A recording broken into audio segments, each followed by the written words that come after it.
Now, I would like to read to you my statement for today, March 5th, 2011. And I am so honored and privileged to be able to have this opportunity to stand here with you and say these things that need to be said, things that I want to personally say about this whole thing. And this is called America is Not Broke.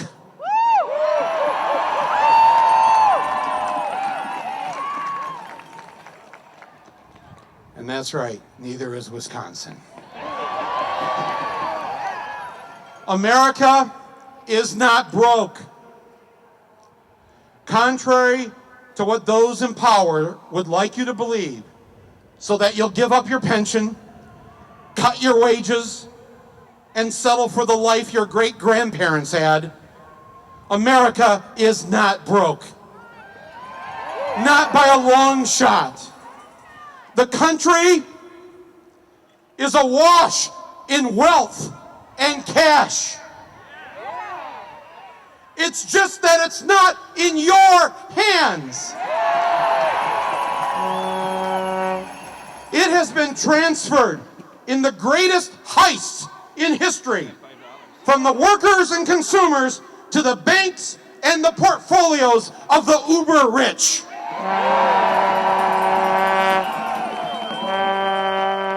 Right now, this afternoon, just 400 Americans, 400, have more wealth than half of all Americans combined. Let me say that again. And please, someone in the mainstream media, just repeat this fact once.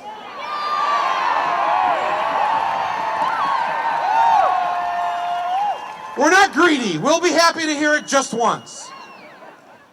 400 obscenely wealthy individuals.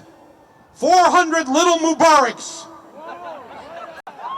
Most of whom benefited in some way from the multi-trillion-dollar taxpayer bailout of 2008, now have more cash, stock, and property than the assets of 155 million Americans combined.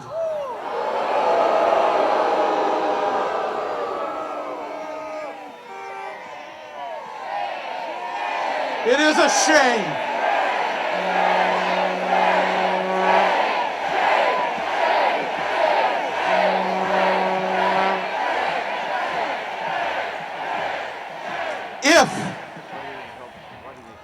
If you can't bring yourself to call that a financial coup d'etat, then you are simply not being honest with what you know in your heart to be true.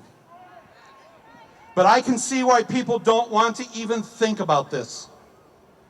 For us to admit that we have let a small group of men abscond with and hoard the bulk of the wealth that runs our economy would mean that we'd have to accept the humiliating acknowledgement that we have indeed surrendered our precious democracy to the moneyed elite. Wall Street, the banks, and the Fortune 500 now run this republic.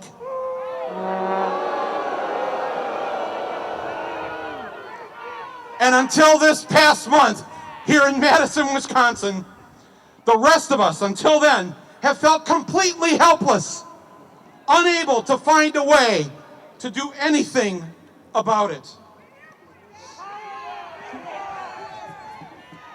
Now, just like your soon-to-be ex-governor,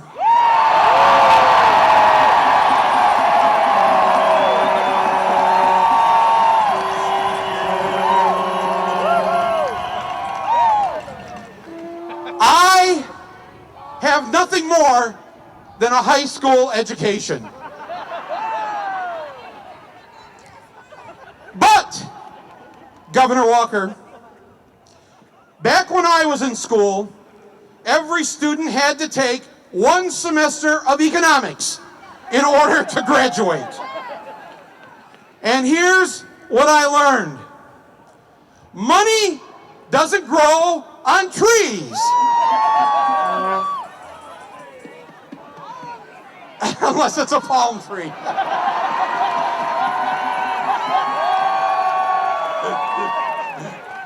It grows when we make things.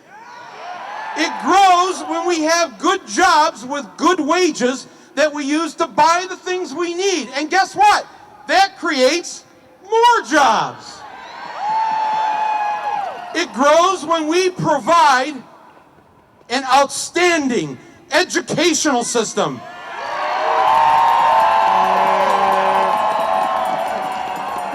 An educational system that then grows a new generation of inventors, entrepreneurs, artists, scientists, thinkers, the people who will come up with the next great idea for this planet. And those ideas create jobs. And the jobs produce tax revenue. But the few who have the most money don't want to pay their fair share of the taxes. They'd rather invest it in a gambling casino known as Wall Street, betting for or against the stock market or against your home mortgage. And the entire population suffers because that wealth has been removed from circulation. What's so cynical about this is that the very people who don't pay their taxes crashed our economic system. They created the unemployment, which has caused less tax revenue. And states like Wisconsin have ended up with a so-called budget crisis. But Wisconsin is not broke. It's one of the 3 biggest lies of the last decade. What are the 3 biggest lies? Let's repeat them.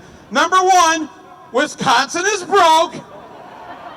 Number 2, there's weapons of mass destruction in Iraq.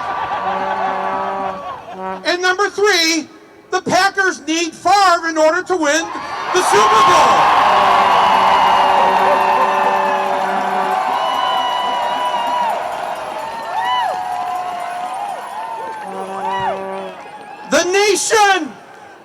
The nation is not broke, my friends.